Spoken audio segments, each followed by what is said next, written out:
Okay, it sucks. I'm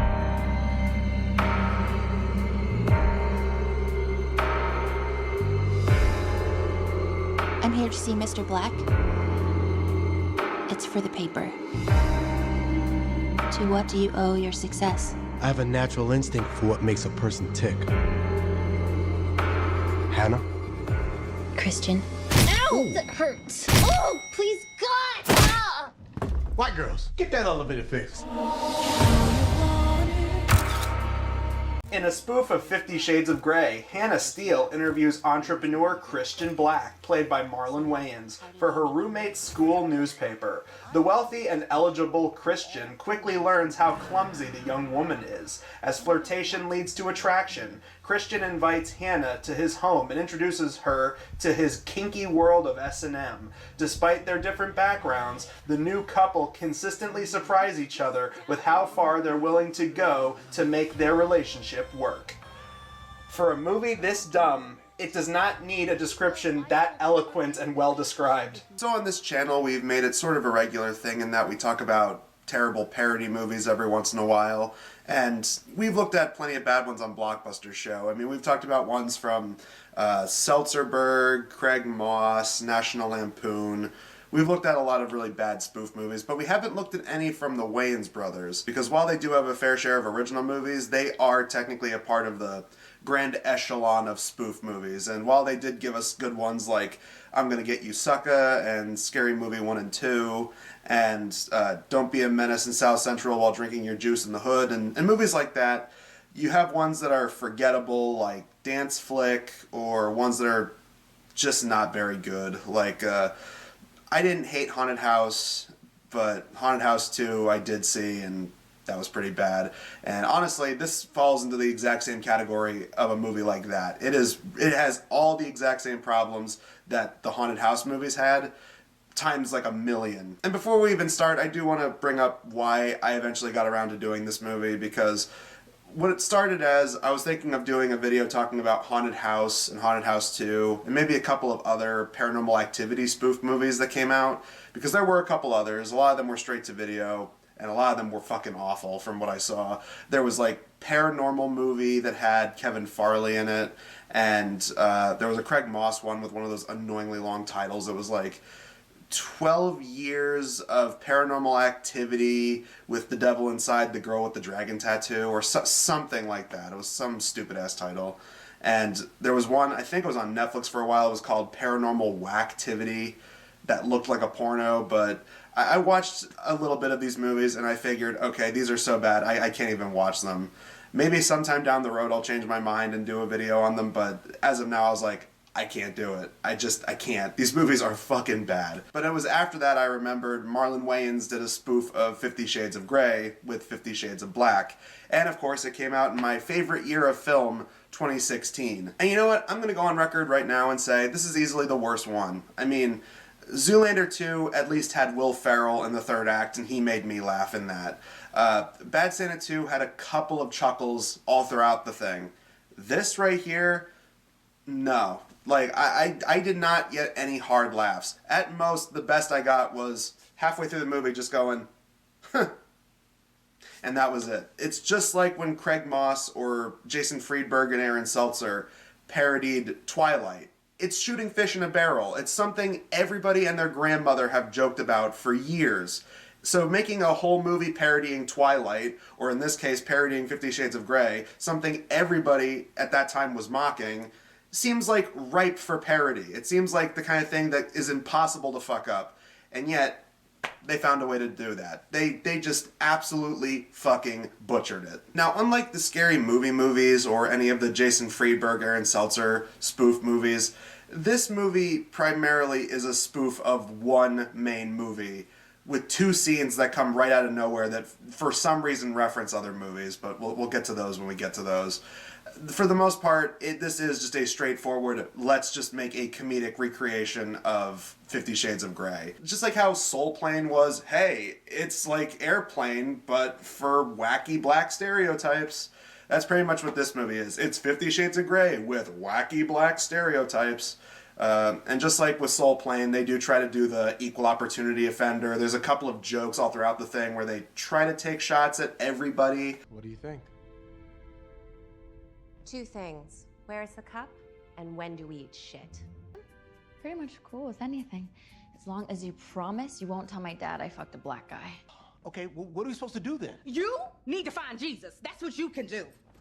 I think everybody could universally come together and watch this movie and go, its biggest sin is that it's just not funny. One of the many things that I found annoying in this film is its lack of consistency. And I know that's a stupid thing to talk about when it comes to doing a dumb spoof movie, but even when you compare it to like the Scary Movie movies, it feels like it has no consistency with itself whatsoever. And I noticed the same thing with the haunted house movies, because it's like you'll have a character act one way in one scene, and then the next scene they act a completely different way. And it makes the movie feel like just a series of sketches that they just kind of awkwardly stapled together in editing. This movie right here, you'll have characters act one way, and then in the next scene they act a completely different way, and it just feels so disjointed. Because, I mean, the main plot, it's basically the first 50 Shades of Grey. You know, you have this billionaire playboy who is all suave and sophisticated, but he's dark and mysterious, and there's this mousy little college student who's sent to do an interview with him, and then he just becomes infatuated with her, and then they get closer together, and then eventually you find out that he's into some weird BDSM shit, and then it just becomes this big like romance, erotic drama, whatever. In this movie, Marlon Wayans plays a comedic version of Christian Grey, this time called Christian Black. And instead of Anna Steele, the girl's name is Hannah Steele, so there's that. I'm surprised they didn't even try to make a joke of, oh, instead of S-T-E-E-L-E, it's S-T-E-A-L. I mean, the first scene in the movie is just the biggest turnoff, and the movie just does not get any better from there.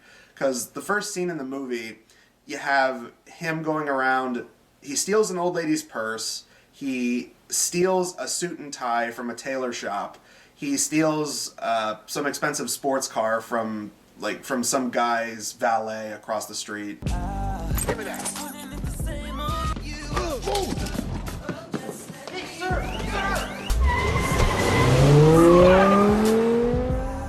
So part of me was thinking like, oh, so is the joke supposed to be that he's not really a billionaire and that he just pretends to be one to pick up chicks? Like, okay, I mean, like, that's not great, but it's like, okay, that's a decent start for a parody. Like, the joke is Christian Grey is not even a billionaire or millionaire, whatever he was supposed to be. But no, there's just jokes of him doing stuff like that all throughout the movie, because, again, stereotype humor. That's a car with a broken window? Do you like it? In the same scene, they'll have him say, oh yeah, no, he really is a billionaire. He's an entrepreneur. He has his own businesses. But then they do jokes of like, oh yeah, he's this wealthy businessman with this lofty apartment. But then they have bits where it's like, oh, are you going to take me on a ride in your luxurious sports car? And then they're riding a city bus. You ready for the ride of your life? Oh my god, are we gonna go in your helicopter? I can't believe you thought I was gonna take you on a chopper. We haven't even fucked yet. At the end of the movie, it's like, oh, I'm going to take you to France or whatever. Oh, are we going to take a helicopter trip there? And then it cuts to them riding, like, in shitty seats on a plane. And then Marlon Wayans does this obnoxious dolphin laugh. Are we gonna go in your private jet? Oh my god, what kind of jet is it? No, don't tell me. I want to be surprised. I can't believe you thought I'd take you on a private jet. I love you and all, but you didn't have a ring yet. And the same thing with the Hannah Steele character, where in some scenes she's really mousy and like she lets people just verbally berate her and insult her and talk about how she's ugly and that she smells like shit. If you're looking for the homeless shelter, it's 2 doors down. Yeah, you're like the little ugly runt in a litter full of pretty puppies. You know, the little ugly one that nobody wants to touch. Bitch, you smell like shit. But then in other scenes, she stands up for herself and, you know, actually digs back at other people and insults them. And then everyone's left going like, oh, damn, man. Oh, she got you, dog. Oh, she insulted you. She got your ass. She's not attractive. Like, the bitch look like she got lupus. Well, you look like a thumb that's been yanked out of somebody's asshole. You'll have scenes where they're doing parodies of the BDSM scenes and, you know, he's supposed to be playing up the whole dominant and whatever, and then there's scenes where she just slaps him across the face and he just, like, whimpers and makes goofy faces like Marlon Wayans tends to do. Did you break my fucking stool? No. They parody the scene where she's working at this like hardware store, and well, because he gives her a pen, she starts deep throating it, which I called that joke. I was like, let me guess, she's gonna start filleting it, right? And that's exactly what she does. And then there's a guy that walks by with a boner, and oh man, lol, XD awkward.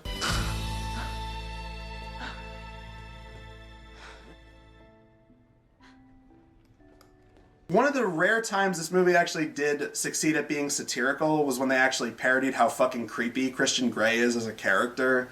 Like, there's like 2 times in the movie where it's like, oh, okay, I mean, it's not funny, but it's kind of a satirical take on things.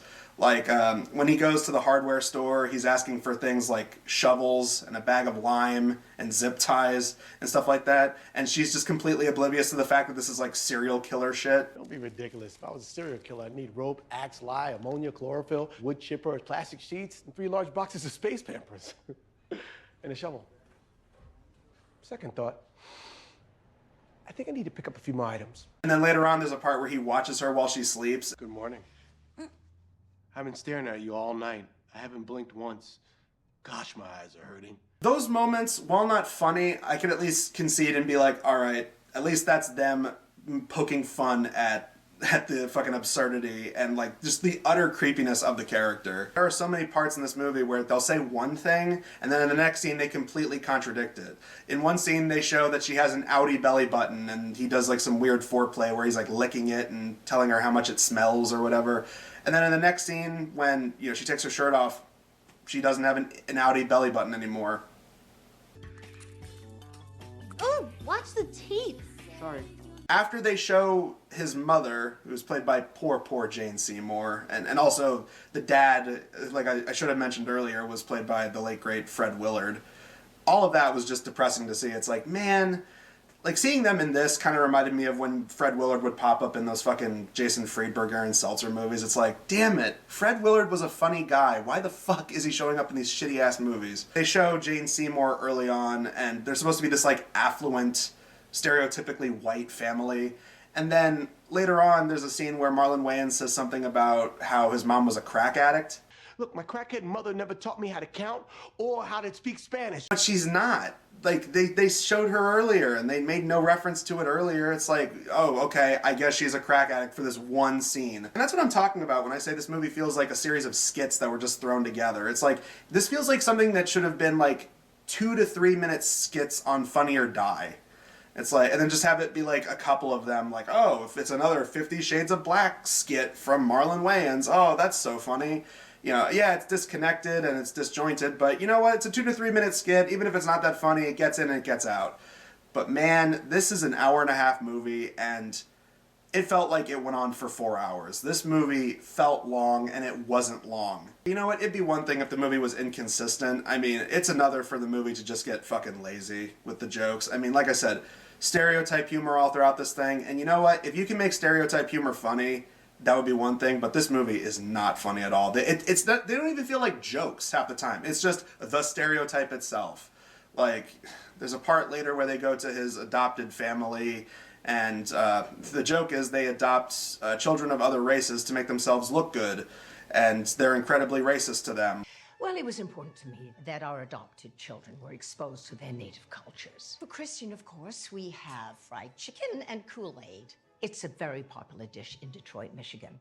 And your favorite, of course, hot sauce. This is what I'm talking about. It's like, it's not even a stereotype joke. It's just the stereotype. And, oh my God. And, I mean, all throughout this thing, you get other lame-ass jokes. You get the typical stuff you'd expect from movies like this. You got, you know, pratfalls, people bumping into things, people falling over. There's a bunch of that throughout this movie. Christian? Oh, shit!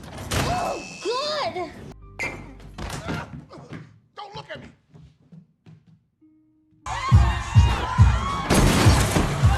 Christian? Lazy topical jokes all throughout the thing, too. I mean, this movie felt like it was written in a month because they try to tick off every single, like, hey, what's relevant? Let's put that in the movie. Are you like Donald Trump running for president drunk? Or like Donald Trump saying he don't like Mexicans drunk? You're a sick motherfucker. No, Bill Cosby's a sick motherfucker. Again, you look at movies from people like Mel Brooks or the Zucker brothers, or even if you want to use more recent examples, you look at like the Cornetto trilogy. Obviously, totally different stratosphere. The Cornetto trilogy, that's British and this is American. But, and those are obviously way more intelligently written. I mean, even the jokes in Scary Movie 1 and 2 that felt random and out of place, like the whole basketball Nike scene from the second Scary Movie, even that felt more connected to the story, and that felt really fucking thrown in there, versus any other joke in this movie where, like I said, the best laugh I got was just me going, huh, and that's it. And the joke was, it's when he first takes her to his apartment and he says something about he wants to show her his playroom. Behind this door is my playroom. You mean like for your PlayStation and stuff?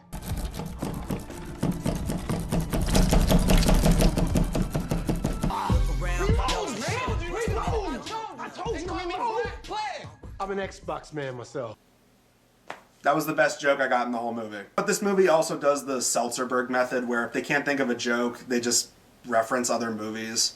Like, going back to the inconsistency, they bring up her mother being in rehab. Your mama's over at the rehab. 27 times is a fucking charm. Isn't it? But she brings up that she wants to see her mom in Georgia, and then he's all surprised that she has a mother. How come you didn't tell me about her? Who, my mom? Oh my God, she's a nickname? I get that they're parodying a scene from 50 Shades of Grey, but it just felt like you already established she had a mother. This fucking joke doesn't work. Maybe you should have swapped the scenes so that way it would make a little bit of fucking sense. Even for a dumb comedy, this is fucking frustrating. But in the scene, they just throw out references to other movies. Like, Marlon Wayans just starts ranting at her, and then he starts going off on diatribes about how, why does Kevin Hart have to be in every movie? There are other black actors, Hollywood. Christian, what do you want? I want Kevin Hart not to be in every movie. Why? He's hilarious. Come on, there's other black actors. How about them? Like who? It could have been Sam Jackson in Ride Along. Ride Along, as far as I can remember, wasn't anything great, but when you make 50 Shades of Black, you have no room to judge other people's fucking movies, man. But yeah, so there's that joke, and then later on he says something about, it's not me trying to change you, it's you trying to change me. That's a line from the movie Radio. No, it's not. Yeah, the movie with Cuba Gooding Jr. where he played this mentally disabled athlete. Then after that, they just start quoting more Cuba Gooding Jr. movies. They quote Jerry Maguire, and then Snow Dogs. You complete me? Jerry Maguire. All this time, I thought I wasn't in the right place, but I was. That's Snow Dogs. There are two scenes that feel like Family Guy cutaway gags that go on for way too long, and they parody something else for no real reason. The first of these is when they try to parody the whole scene in 50 Shades where Christian Grey explains how he got into BDSM and how he was like molested by a friend of his mother's or something. It's been a while since I've seen 50 Shades. I saw it once and I refuse to watch it ever again. But I do vaguely remember that. But in this movie, he was molested by his music teacher who was a friend of his mom's. And she's played by poor Florence Henderson. You better get your shit together, Black. You're not going to amount to anything, sexually or musically. She's supposed to be a parody of J.K. Simmons' character from that movie Whiplash, because she's a music teacher. And so when they're having sex, she's yelling at him the same way J.K. Simmons yelled at his students in that movie. Well, were you rushing or were you dragging? I thought I was fucking. Oh, that wasn't fucking. What was the point of this? Like, this, again, the fact that it feels like a skit, this feels like a skit. Like, it feels like a completely disconnected Whiplash sketch you'd find on YouTube or Funny or Die or whatever. And then they were just like, oh, put it in the movie. Oh, it connects because he was molested by a friend of his mother's who was this, like, older woman. So it fits. It's perfect. It totally has context, people. And then there's this was the most Family Guy part of the movie. There's a part where they're dancing, and she's like, wow, you're such a good dancer. Where'd you learn how to dance? He goes, I learned it in Miami. And then it cuts to just this whole scene where they parody Magic Mike, where he's like a male stripper. Where'd you learn to dance? At this little club in Tampa.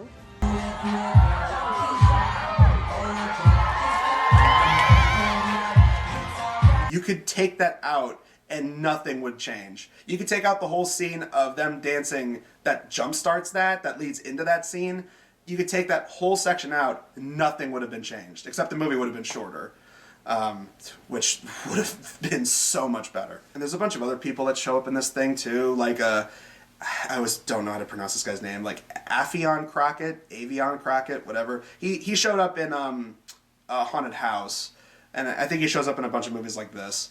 But he shows up as Christian Black's brother, Eli, and I guess because The Weeknd had a song in 50 Shades of Grey, they have him be a Weeknd parody, except his name is The Weekday. And they give him, the goofy Weeknd hair, and they have his pubes that are done up in that style as well. And there was a joke earlier where Christian shows a picture of him and his brother on Halloween, and they're dressed up as Thing 1 and Thing 2. But because we gotta do the stereotype humor here, it's, we're Thang 1 and Thang 2. Oh my God, look at both of you. We call them Thang 1 and Thang 2. And there's a couple of jokes that are like that too. There's a joke where he gives her a business card. They show you what the business card says, and then they feel the need to read out what it says. Here, contact me. Christian Black. I'm not a businessman. I'm a business man. And they do a joke with that later where he doesn't know how to count. Like, he's like, I'm going to whip you 6 times. And then, 1, 2, I don't know how to count. Okay, let's count in Spanish. He suggests counting in Spanish. And then, they get like 3 numbers in and he goes, my mom never taught me how to speak Spanish. God damn it, Hannah. I don't know how to count, okay? Let's try in Spanish. Spanish? Cuatro? I'm not too sure, but I think cinco comes after tres. Are you kidding me? Cuatro comes after tres. He can't read, he can't count, he can't speak other languages when it's convenient. He can't be a rich billionaire guy unless it's convenient for the scene. I don't know how to count, okay? I'm 5-4 seconds from wildin'. I got free fillets for frying. I got 99 problems, but now a bitch is one. And this is just what I'm talking about. The thing that frustrated me the most with this movie was just how inconsistent everything was. And again, I know that's a dumb thing to say. It's a stupid spoof movie. I get that. But holy shit, it was painfully unfunny, and it felt like just a series of vignettes and skits that were awkwardly thrown together. It felt like they wrote skits a certain way, but then there was a different group of people that wrote skits another way, and then they were just like, no, fuck it, put it all together. It's great, it's perfect, it's awesome. I'm Marlon Wayans, I can do whatever I want. You also get appearances from people like King Batch, that Vine guy, he shows up in it. And he acts about as well as you'd expect. He's supposed to be the, friend guy in 50 Shades who has a crush on her and then eventually gets pushed out of the way by Christian. So, yeah, the running gag with him is that he's constantly trying to get out of the friend zone, and he's constantly making creepy advances, but then backtracking. Come on. Whoa! Hannah, did you just kiss me on my lips? Wait, I thought that... No, listen. Okay, let's get one thing clear. We are just friends. Don't make it weird. Oh, and her roommate, one of the most obnoxious characters in the movie. She has a roommate that's a parody of the roommate from 50 Shades, but the joke here is that she's like a wigger chick. Like, she's supposed to be, I guess, white, but she speaks in awkward street slang and stuff like that. Ooh, I wish I could find a man the size of this to satisfy me. This shit better be gluten-free. She's like a female MC Swigga is what I'm trying to say. And honestly, you know what? If MC Swigga were to tell me that he liked this movie, I wouldn't even fucking be surprised. And also that should let you know that MC Swigga has fucking shitty taste in things. The thing that stuck out to me with her was I recognized her from something. And because at first I was like, is that Rebel Wilson? Or is that like a knockoff Rebel Wilson? But then I was like, no, she looks familiar. I recognize her from something. So then I looked her up, and sure enough, she was in Bad Santa 2. Bitch, you licking that butthole. I didn't lick a butthole. Oh, shit, you lucky, girl. Like, I licked 6 buttholes last week. I got Adele. Considering she was in this and Bad Santa 2 in the same year, fuck. The last thing I want to talk about with this movie is before I watched it, I did read a couple of written reviews, and there were people saying just it was absolute trash. It fucking sucked. It's terrible. It's unfunny. It's garbage. But then I read a couple that said, you know, the movie was racist and sexist and stuff like that. And, I mean, they're not wrong. Like, a lot of the humor in the movie is. But, I mean, considering I grew up watching some Wayans brothers comedies, And especially considering I watched Haunted House before I watched this one.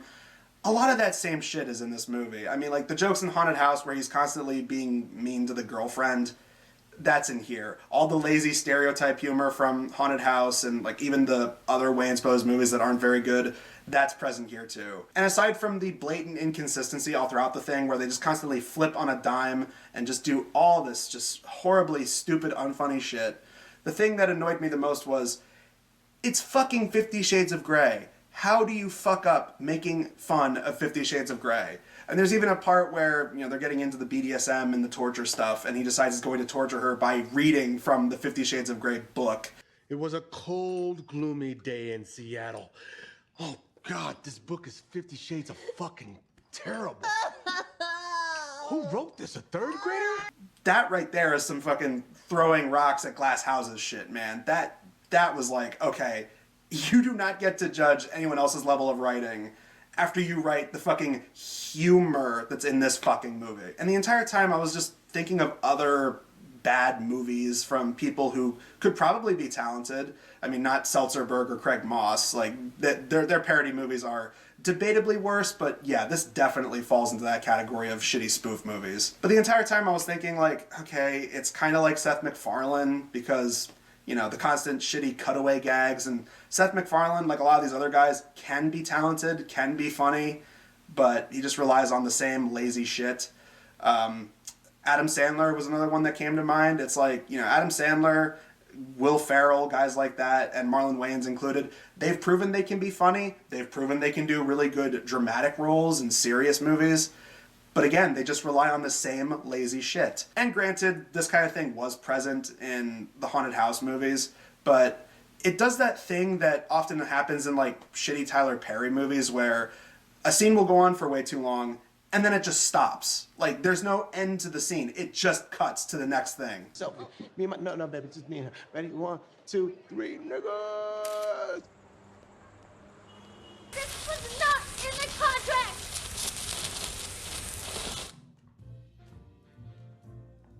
I gotta stop binging on Netflix.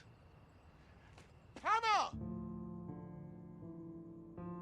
But I'm done. I'm done talking about this movie. This movie is exhausting to talk about or waste thought on. It's a bad spoof movie, you know. And yeah, you know, they're not supposed to be consistent. It's just a dumb comedy. I get that, but even in the realms of dumb comedy, I laugh at a lot of really stupid things. I went on record saying that I like dumb offensive comedy from the likes of Panty and Stocking. I like weird, surrealist, stupid comedy from stuff like Pop Team Epic and My Dear Friend Noko-tan. Now, the question is if this will be better or worse than what we're talking about next time. Because next time we got a double feature of some weird-ass fucking movies. We're going to be looking at a movie where a guy's dick grows into a completely separate person, and a movie where women give birth to kittens.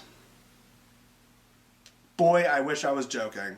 But either way, until next time, I'm Adam Sykes of the Blockbuster Show. We will see you guys in the next video, and honestly, the best recommendation I can give is just watch 50 Shades of Grey and make better jokes. I guarantee you probably make some weak jokes while watching 50 Shades of Grey. We all have a couple of bad jokes every once in a while, but you know what? You could probably watch 50 Shades of Grey and come up with better jokes than the jokes in this fucking movie.